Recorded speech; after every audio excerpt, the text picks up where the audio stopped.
सुप्रभात। हिंदी की कक्षा में बच्चों आप सभी का स्वागत है। बच्चों, आज का यह वीडियो कक्षा 5 के बच्चों के लिए है।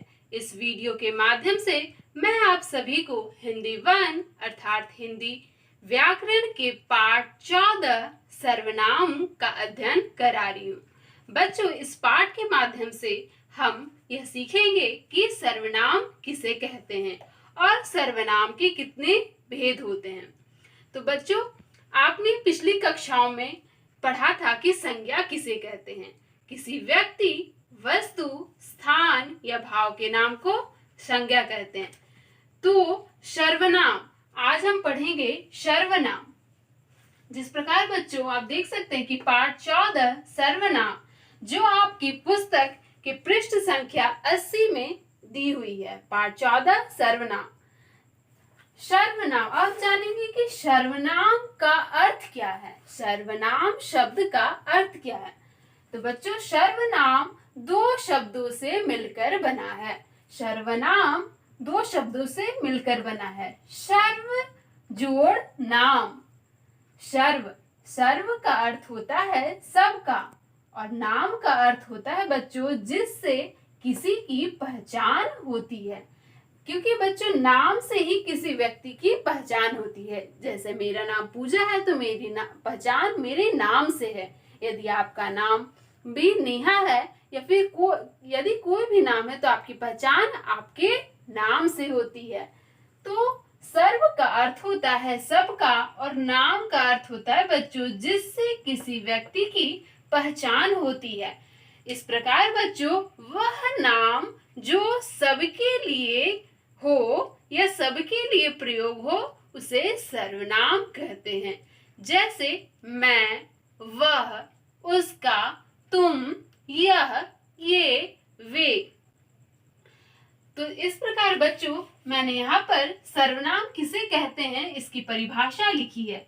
संज्ञा के स्थान पर प्रयुक्त होने वाले शब्द सर्वनाम कहलाते हैं।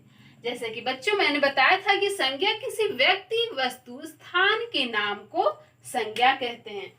जैसे सर्वनाम, जैसे मैं बोलूं कि रमेश स्कूल जाता है, फिर मैं बोलूं कि वह बाजार जाता है। तो देखिए यहाँ पर मैंने रमेश के स्थान पर वह का प्रयोग किया, अर्थात संज्ञा के स्थान पर मैंने वह का प्रयोग किया। रमेश स्कूल जाता है, फिर मैं बोलूं कि रमेश बाजार जाता है, फिर तीसरा वाक्य कि वह मेरा अच्छा दोस्त है। तो इस प्रकार बच्चों देख सकते हैं कि रमेश के स्थान पर मैंने वह का प्रयोग किया है, मतलब संज्ञा के स्थान पर वह का प्रयोग किया गया, इसलिए वह क्या होगा, वह सर्वनाम होगा। इस प्रकार बच्चों जैसे कि मैंने यहाँ पर सर्वनाम के कुछ उदाहरण दिए हैं। जैसे यह, वह, मैं, मेरा, उसने, कौन, हम, कुछ, आप, मुझे। जिस प्रकार बच्चों जैसे कि यह घर मेरा है, तो यहाँ पर मैंने यह नहीं बोला कि पूजा का घर यह है। मैंने पूजा के स्थान पर मतलब किसी व्यक्ति के स्थान पर, मैंने अपने नाम के स्थान पर, संज्ञा के स्थान पर मैंने क्या प्रयोग किया, यह घर मेरा है। तो यह हो जाएगा सर्वनाम, क्योंकि संज्ञा के नाम पर मतलब मेरे नाम के स्थान पर, क्योंकि किसी व्यक्ति का नाम संज्ञा है तो संज्ञा के स्थान पर जो शब्द प्रयोग होता है वह सर्वनाम होता है। तो यह घर मेरा है।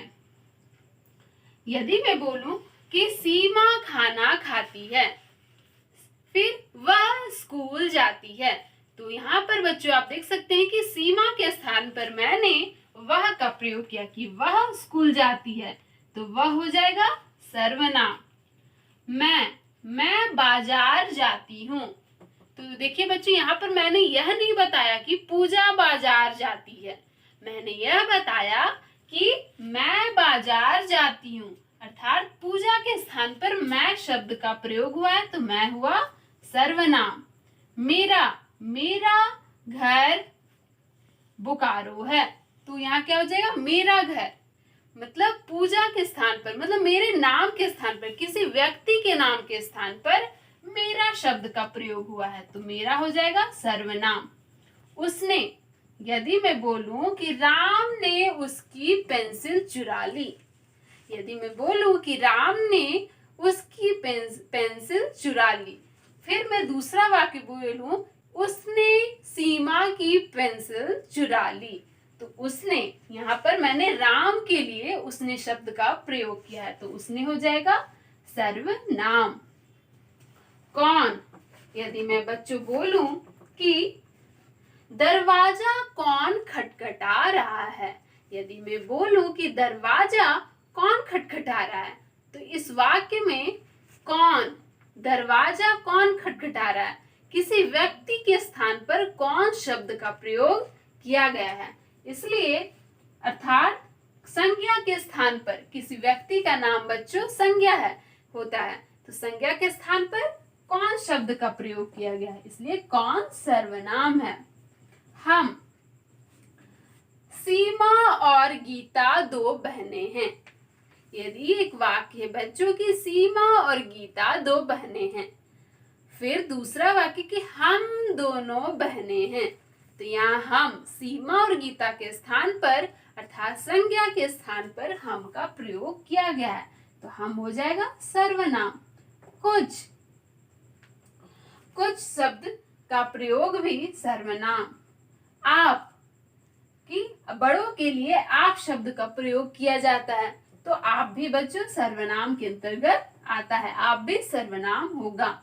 मुझे आइसक्रीम चाहिए, यदि बच्चों मैं कहूं कि मुझे आइसक्रीम चाहिए, इस वाक्य में मुझे अर्थात मैंने अपने नाम के स्थान पर मुझे शब्द का प्रयोग किया है, इसलिए मुझे शब्द हो जाएगा सर्वनाम, क्योंकि यह संज्ञा के स्थान पर प्रयोग करने वाले शब्द सर्वनाम होते हैं, जो किसी व्यक्ति, वस्तु, स्थान या भाव के नाम पर जो शब्द प्रयोग किया गया है, किसी व्यक्ति के बदले यह, मैं, वह, तुम, उसने, मुझे, उसका, यह शब्द प्रयोग किया गया है बच्चों तो वह सर्वनाम कहलाता है। बच्चों, जैसा कि हमने पढ़ा कि सर्वनाम किसे कहते हैं, तो अब हम पढ़ेंगे कि सर्वनाम के भेद कितने प्रकार के होते हैं, अर्थात सर्वनाम के प्रकार कितने प्रकार के होते हैं। तो बच्चों, सर्वनाम मुख्यतः 6 प्रकार के होते हैं। कितने प्रकार के होते हैं? सर्वनाम 6 प्रकार के होते हैं। देख सकते हैं कि पहला है पुरुषवाचक सर्वनाम, पुरुषवाचक सर्वनाम। दूसरा है निश्चयवाचक सर्वनाम। तीसरा अनिश्चयवाचक सर्वनाम। प्रश्नवाचक सर्वनाम। पांचवा है संबंधवाचक सर्वनाम। छठा है निजवाचक सर्वनाम। तो बच्चों, सर्वनाम के कितने भेद होते हैं? सर्वनाम के 6 भेद होते हैं। यह आप अवश्य ध्यान रखेंगे कि सर्वनाम के मुख्यतः 6 भेद होते हैं। कौन कौन से? पुरुषवाचक सर्वनाम, निश्चयवाचक सर्वनाम, अनिश्चयवाचक सर्वनाम, प्रश्नवाचक सर्वनाम, संबंधवाचक सर्वनाम और निजवाचक सर्वनाम। तो बच्चों, हम कुछ अन्य उदाहरणों के माध्यम से इस 6 सर्वनाम, जो 6 सर्वनाम है, उनके भेद को पहचानेंगे किस प्रकार, या यह पुरुषवाचक सर्वनाम, प्रश्नवाचक सर्वनाम किसे कहते हैं यह जानेंगे। बच्चों, आप अपनी पुस्तक के पृष्ठ संख्या 80 और 81 में देख सकते हैं कि विभिन्न परिभाषाओं को यहाँ परिभाषित किया गया है। इस पुस्तक के पृष्ठ संख्या में सारी परिभाषाओं को अब आप अच्छी तरह से अध्ययन करेंगे। जैसा कि बच्चों मैंने बताया कि सर्वनाम का सबसे पहला भेद है पुरुषवाचक सर्वनाम। तो हम जानेंगे कि पुरुषवाचक सर्वनाम किसे कहते हैं। तो जो सर्वनाम शब्द बोलने वाले, सुनने वाले या किसी अन्य के लिए प्रयुक्त होता है, जैसे कोई व्यक्ति बोल रहा है या दूसरा कोई सुन रहा है, तो दोनों के लिए जो सर्वनाम शब्द का प्रयोग होता है उसे पुरुषवाचक सर्वनाम कहते हैं। जैसे यहाँ पर देख सकते हैं बच्चों, मैं यह हम अपने लिए प्रयोग होता है, तुम दूसरे के लिए प्रयोग होता है, वह दूसरे के लिए प्रयोग होता है बच्चों, उसने वह दूसरे के लिए प्रयोग होता है। अर्थात पुरुषवाचक सर्वनाम जहां सुनने वाले और बोलने वाले दोनों के लिए जो सर्वनाम का प्रयोग होता है उसे पुरुषवाचक सर्वनाम कहते हैं। दूसरा है निश्चयवाचक सर्वनाम। बच्चों यहाँ निश्चय निश्चय से यहाँ स्पष्ट हो जाता है कि जिससे किसी वस्तु की निश्चितता कि वह मेरी है यह पता चले, निश्चित तौर पर पता चले कि यह पुस्तक मेरी है, यह घर मेरा है, यह घर उसका है, निश्चित तौर पर पता चले उसे कहेंगे निश्चयवाचक सर्वनाम। जैसे कि मैंने 2 उदाहरण यहाँ पर लिखा है, वह मेरी किताब है। यहाँ पर बच्चों इस वाक्य में निश्चितता का पता चल रहा है कि यह जो किताब है वह मेरी ही है। ठीक है, वह मेरी किताब है, यहाँ पता चल रहा है कि यह जो पुस्तक है मेरी है, निश्चित तौर पे मेरी है। तो यहाँ पर आप पहचान जाएंगे निश्चयवाचक सर्वनाम है। यह किसका घर है। यहाँ पर यह किसका घर है अर्थात जिन शब्दों में किसी निश्चित व्यक्ति, वस्तु या स्थान का बोध हो उसे निश्चयवाचक सर्वनाम कहते हैं।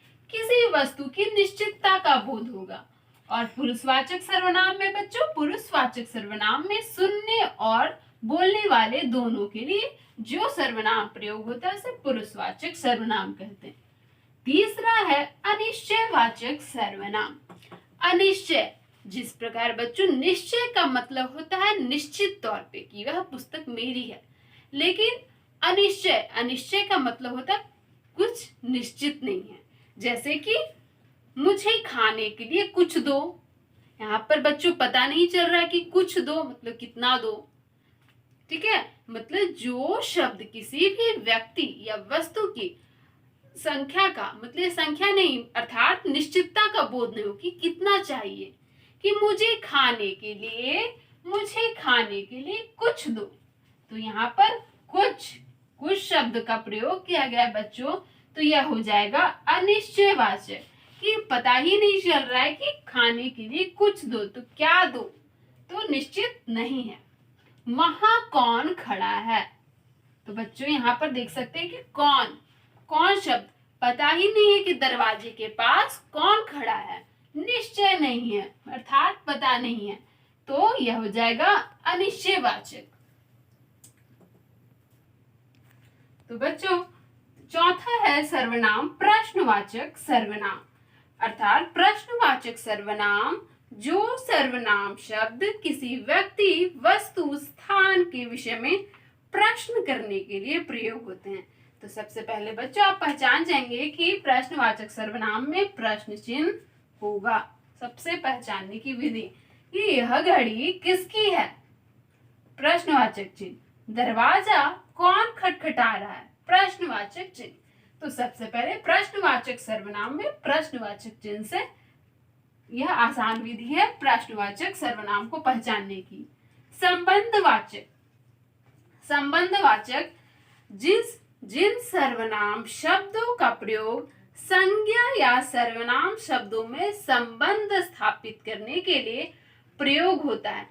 अर्थात जिस वाक्य में संज्ञा या सर्वनाम में संबंध स्थापित करने के लिए जिस शब्दों का प्रयोग होता है उसे संबंधवाचक सर्वनाम कहते हैं। जैसे आप देख सकते हैं बच्चों, उतना खाओ जितना पच जाए, उतना खाओ जितना पच जाए। तो बच्चों देख सकते हैं कि उतना और जितना में संबंध है, उतना खाओ जितना पच जाए। दूसरा है जैसा करोगे वैसा पाओगे।